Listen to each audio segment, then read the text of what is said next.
Bismillahirrahmanirrahim. Assalamualaikum warahmatullahi wabarakatuh. Alhamdulillah wassalatu wassalamu ala Rasulillah wa ala alihi wa sahbihi wa man ittaba'a hudah. Amma ba'du. Ikhwah sekalian dimuliakan Allah Subhanahu wa taala. Alhamdulillah, puji dan syukur senantiasa kita panjatkan kehadirat Allah Subhanahu wa taala. Pagi hari ini kita akan melanjutkan kembali pembahasan dari kajian kita terhadap kitab tafsir Kalimatut Tauhid. Semoga dengan pelajaran ini kita bisa benar-benar memahami apa yang dimaukan dari kalimat La ilaha illallah yang disebutkan dalam banyak hadis tentang keutamaannya. Hadirin dimuliakan Allah Subhanahu wa taala, seperti biasanya sebelum kita masuk pada pembahasan kita yang baru, kita akan sedikit mereview apa yang telah kita bahas pada pertemuan kita yang lalu. Pada pertemuan yang lalu kita telah mengetahui apa yang dimaksud dengan arti al-ilah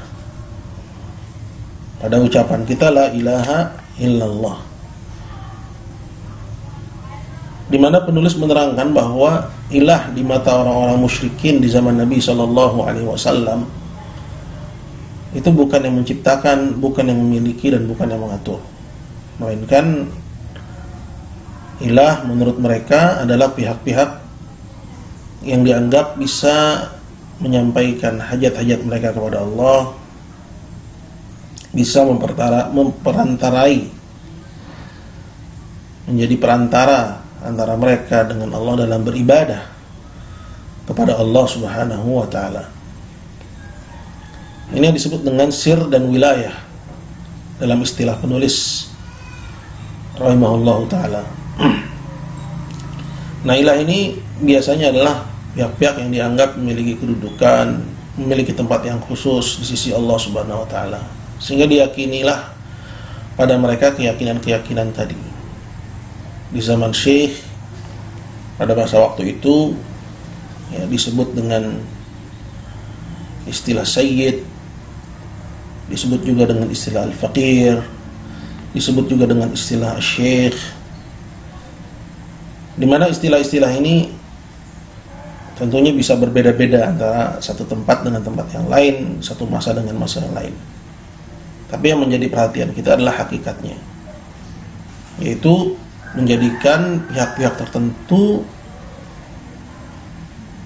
sebagai perantara dalam ibadah, kemudian diibadahi, ya, diberikan kepadanya apakah sembelihan, apakah dipanggil-panggil namanya, atau dianggap memiliki kekuatan-kekuatan khusus yang dengannya orang yang menziarahi tempat tersebut bisa hajatnya dikabulkan, keperluannya diluluskan oleh Allah Subhanahu wa taala.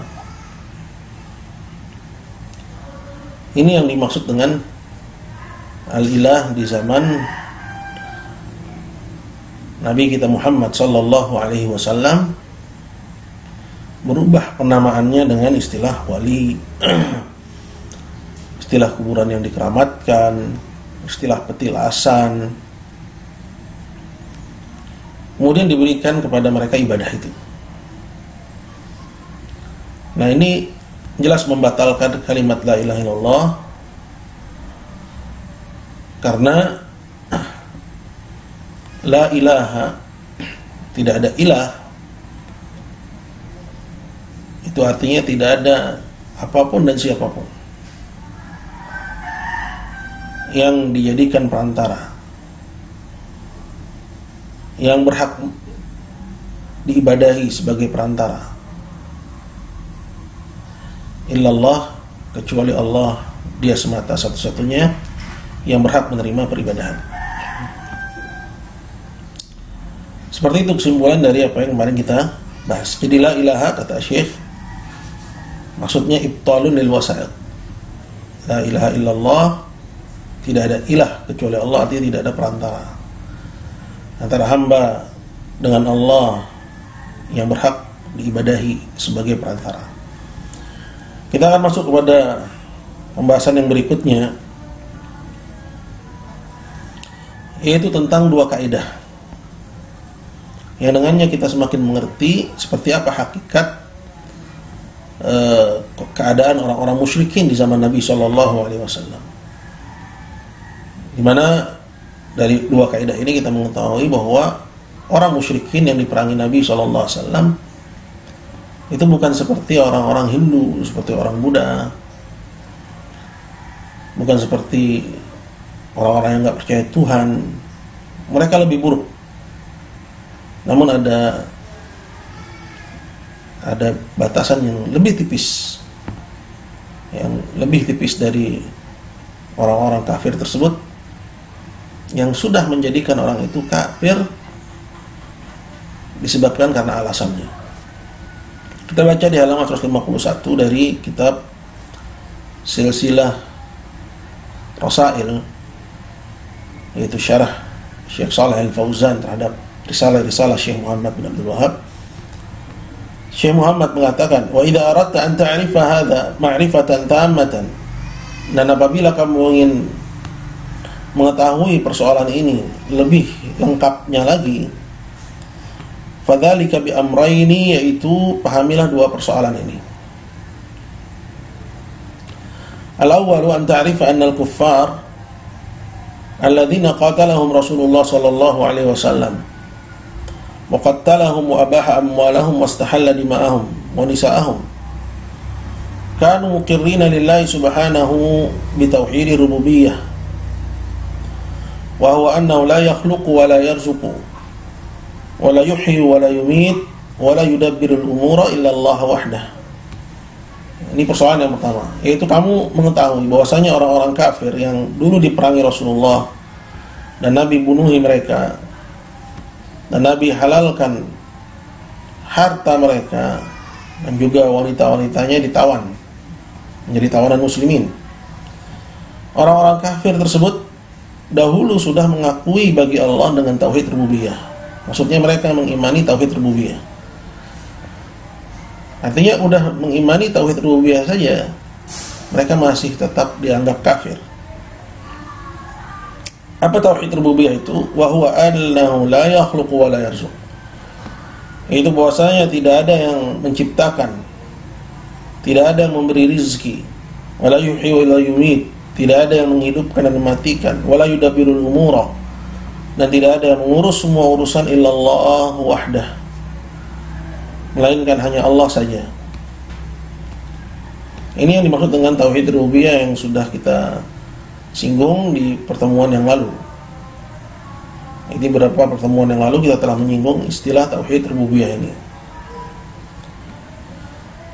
yakni bahwa orang kafir dulu mengimani Allah pencipta, pemilik, pengatur, tiada sekutu baginya. Namun kendati begitu, mereka tetap statusnya kafir dan diperangi oleh Nabi kita Muhammad sallallahu alaihi wasallam.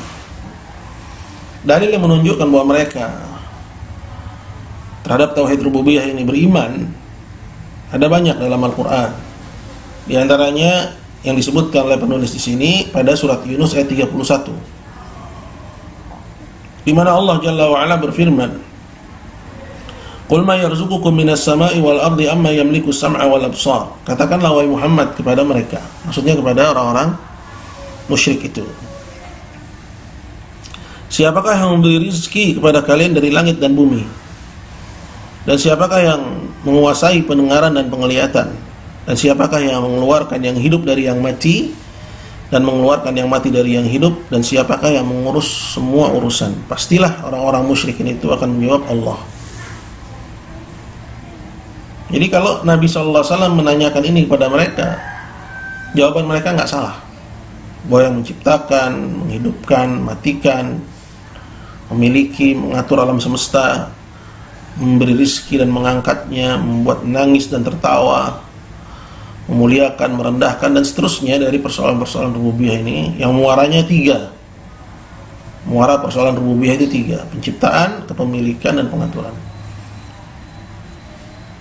Kalau orang-orang musyrikin ditanya siapa yang menguasai ini semua, jawaban mereka nggak salah. Karena mereka mengimani bahwa rububiyah itu milik Allah. Namun kendati begitu, mereka belum menjadi muslim. Artinya bahwa keyakinan kita terhadap persoalan rububiyah itu bukan keyakinan yang menjadi monopoli umat Islam. Bukan suatu ciri khususnya umat Islam yang menjadikan seorang menjadi muslim. Ya. Selanjutnya berkata beliau, qala wa hadhihi mas'alatun 'azimatun jalilatun muhimmah, dan ini adalah persoalan yang agung, besar lagi penting. Wa hiya an ta'rifa anna al-kuffara alladziina qatalahum Rasulullah syahiduna bihadza kullihi, yaitu kamu mengetahui bahwasanya orang-orang kafir yang dulu diperangi Rasulullah, mereka mempersaksikan ini semua, wa muqirruna bihi, mengakuinya. Wa ma hadza lam yudkhilhum dzalika fil Islam, namun kendati begitu, walaupun seperti itu keadaannya, keyakinan mereka ini belum cukup untuk mereka dianggap sebagai muslim. Artinya kalau sekarang misalnya ada orang mengaku saya muslim, ya, kemudian dia mengartikan la ilaha illallah dengan tauhid rububiyah. Kita tanya apa arti la ilaha illallah, dia bilang tidak ada pencipta, pemilik, pengatur. Ini pada hakikatnya dia bukan orang Islam. Kenapa? Karena dia tidak sampai kepada makna yang benar dari la ilaha illallah. Maka bagaimana dia bisa meyakininya, mencintainya, dan seterusnya dari syarat-syarat la ilaha illallah yang telah berlalu penjelasannya.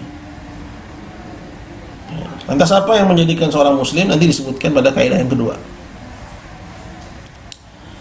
Jadi sekedar mendatangkan tauhid rububiyah belum cukup menjadi muslim.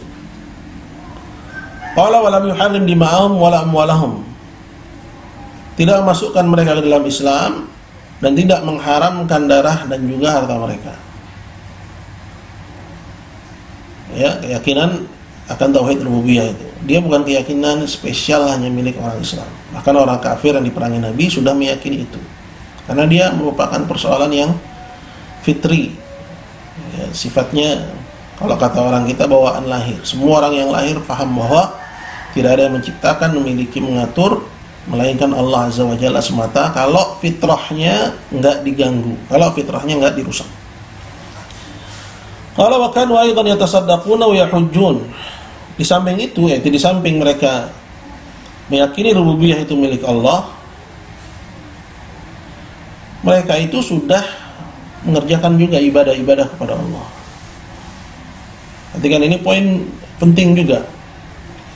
Jadi ada orang menganggap bahwa orang kafir itu orang yang nggak kenal Allah. Loh, orang musyrikin itu kafir loh, tapi mereka kenal Allah. Mereka kenal Allah. Begitu juga ada yang menganggap bahwa orang yang mengucapkan la ilaha illallah nggak bisa kafir lagi. Ini juga keliru. Contohnya adalah orang Yahudi, orang Kristen. Mereka mengucapkan la ilaha illallah. Pada asalnya mereka ahli la ilaha illallah. Nabi mereka orang Yahudi Musa, orang Kristen Isa, dan Allah bilang bahwa semua nabi mendakwahkan la ilaha illallah. Namun mereka menjadi kafir bukan karena la ilaha illallah, karena melakukan pembatal la ilaha illallah. Maka di sini dijelaskan poin yang penting juga. Apa itu? Bahwa orang musyrikin itu sudah mengibadahi Allah. Wa kanu aidan yatasaddaqun, di samping itu mereka juga bersedekah, wa yahujjun, mengerjakan haji, wa ya'tamirun, melakukan umrah, wa yata'abbadun, dan mengerjakan ibadah-ibadah lainnya, wa yatrukuna asya'a minal muharramat, dan hal-hal yang menurut mereka haram mereka tinggalkan, mereka enggak mau kerjakan, khaufan minallahi azza wajalla, karena takut kepada Allah azza wajalla. Ini hakikat kondisi musyrikin dulu. Yang pertama sudah menauhidkan Allah dalam rububiyah. Yang kedua sudah mengerjakan ibadah kepada Allah. Bahkan nama-nama ibadahnya mereka itu, ya, itu Banyak yang dipatenkan dalam Islam setelah Nabi diutus, dipatenkan kembali, seperti misalnya ibadah haji, ibadah umrah, tawaf, talbiyah.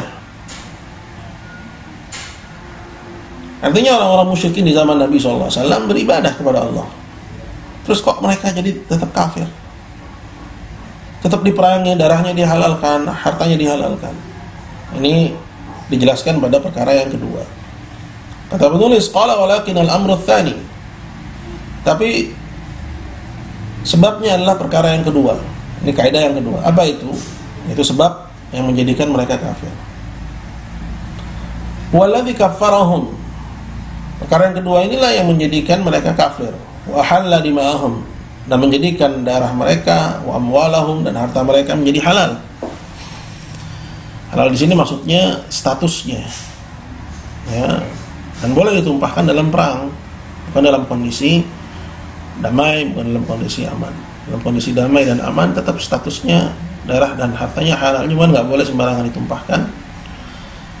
Adapun dalam kondisi perang maka ditumpahkan, ya, dibunuh, hartanya jadi rampasan perang, sebagaimana dibahas dalam semua madhab pada kitab-kitab fikih mereka. Dan dia bukan delik terorisme, ya, bukan delik radikalisme. Karena kalau yang dimaksud terorisme, radikalisme menyentuh persoalan-persoalan itu, maka ini justru membatalkan Islam. Karena menganggap bahwa bagian dari agama Allah adalah hulu, ya, bagian dari syariat Allah adalah kejahatan, ya, dengan masukkannya ke dalam delik kejahatan. Qala wa huwa annahum lam yashhadu lillahi bitauhidil uluhiyah. Ini yang menjadikan mereka kafir. Apa itu? Bahwa mereka belum mempersaksikan untuk Allah dengan tauhid uluhiyah. Apa itu tauhid uluhiyah? Disebut juga dengan tauhid ilahiyah, yaitu tauhid ibadah. Dijelaskan oleh penulis yang dimaksud dengan tauhid uluhiyah. Wa huwa alla yud'a wa la yurja illallah. Bahwa tidak ada yang diminta, tidak ada yang digantungkan padanya harapan kecuali Allah semata, tidak ada sekutu baginya. Artinya mereka orang-orang musyrikin di samping menauhidkan Allah dalam persoalan rububiyah, meyakini Allah pencipta, pemilik, pengatur. Begitu juga di samping sudah mengerjakan ibadah yang banyak kepada Allah, namun mereka juga menyeru selain Allah. Ini, ya, hakikat kesyirikan itu. Minta kepada selain Allah, menggantungkan harapan kepada selain Allah. Ini menjadikan mereka kafir, ya, menjadikan darah dan harta mereka halal menurut Islam, ya, sedangkan Islam minta kepada mereka nggak boleh, ya, memberikan ibadah kecuali kepada Allah. Ini disebut dengan tauhid uluhiyah atau ilahiyah, atau disebut juga dengan tauhid ibadah. Bahwa Allah yud'a, bahwasanya tidak boleh berdoa, wala yurja, tidak boleh menggantungkan harapan, illallah wahdah, kecuali kepada Allah semata. La syarikalah, tidak ada sekutu baginya. Wala yustaghath bi ghairihi, enggak boleh minta keselamatan kepada selain Allah. Wala yudbah li ghairihi, enggak boleh menyembelih untuk selain Allah. Wala yundhar li ghairihi, enggak boleh memberi nazar untuk selain Allah, apapun dan siapapun dia. La limalakin muqarrab wala nabiyyin mursal, tidak boleh diberikan, tidak kepada malaikat yang dekat kedudukannya dengan Allah, wala nabiyyin mursal, dan tidak pula, ya, boleh diberikan kepada nabi yang diutus.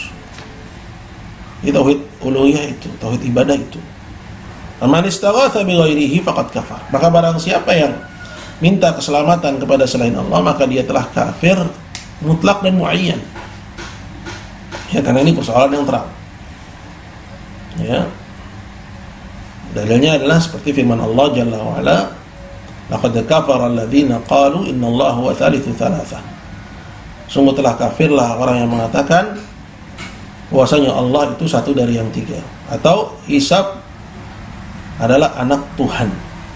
Ya, ini mutlak dan muayyan. Ya, masa kita bilang ada orang di hadapan kita meyakini Tuhan itu satu dari yang tiga, Trinitas, kemudian kita bilang kafirnya kafir mutlak saja, perbuatannya kafir, orangnya enggak menjadi kafir karena alasan belum tegak hujjah, alasan kemungkinan dia jahil. Ya, ini ya kekufuran yang terang. Mengatakan bahwa orang Kristen, orang Yahudi kafirnya hanya kufur mutlak. Nah, orang Kristen dan orang Yahudi itu sama saja dengan orang musyrikin, ya, para pelaku kesyirikan. Lam yakunil ladzina kafaru min ahlil kitabi wal musyrikin. Ya, Allah sebut dalam awal surat Al-Bayyinah, ya, dalam satu redaksi. Ya, semuanya digandengkan jadi satu. Ya, orang-orang kafir itu, ya, dari ahlul kitab, Yahudi, Kristen dan musyrikin, mereka tidak akan meninggalkan kekufuran mereka hatta ta'tiyahumul bayyinah, sampai datang kepada mereka keterangan. Belum datang kepada mereka keterangan, statusnya mereka disebut sebagai kafir. Faman istaghatha bighairihi faqad kafar. Maka barang siapa minta keselamatan kepada selain Allah, berarti dia telah kafir. Wa man dzabaha li ghairihi faqad kafar. Dan barang siapa yang menyembelih untuk selain Allah, berarti dia telah kafir. Wa man nadzara li ghairihi faqad kafar. Dan barang siapa yang bernazar untuk selain Allah, maka dia telah kafir. Wa asbahu dzalik, dan seterusnya. Jadi pada kajian kita di pagi hari ini, ya, kita mengetahui hakikat dari keadaan orang-orang musyrikin dulu. Apa itu? Yang pertama, bahwa mereka kafir, musyrik dalam kondisi mereka yang menauhidkan Allah dengan tauhid rububiyah, percaya Allah pencipta, pemilik, pengatur alam semesta satu-satunya, tidak ada sekutu baginya. Kemudian yang kedua, di samping itu mereka sudah beribadah kepada Allah, sudah cinta kepada Allah, sudah takut kepada Allah. Bahkan kalau kita lihat dalam surat Az-Zumar ayat 3 dan surat Yunus ayat 14, kesyirikan dan kekufuran mereka itu justru karena mereka pengen dekat sama Allah namun salah jalannya. Mereka ibadah kepada perantara. Nah, gimana lagi yang melakukan kekufuran karena memang ingin durhaka kepada Allah. Kemudian yang ketiga, yaitu yang menjadikan mereka kafir, bahwa mereka meninggalkan tauhid uluhiyah, menolak tauhid uluhiyah, tauhid ibadah dan tauhid ilahiyah. Ini penamaan, ya, keseluruhannya, ya, maksudnya sama. Tauhid uluhiyah, tauhid ilahiyah atau tauhid ibadah. Yaitu menjadikan Allah sebagai satu-satunya yang diibadahi, yang diminta, yang diharap, ya, satu-satunya yang ditakuti, ya, satu-satunya yang kita hanya boleh menyembelih untuknya, bernadar untuknya, sujud kepadanya. Ini, jadi ini kajian kita di pagi hari ini, semoga bermanfaat. Wassallallahu ala sayyidina Muhammadin wa ala alihi wa sahbihi wasallam. Walhamdulillahirabbil alamin wa jazakallahu khairan.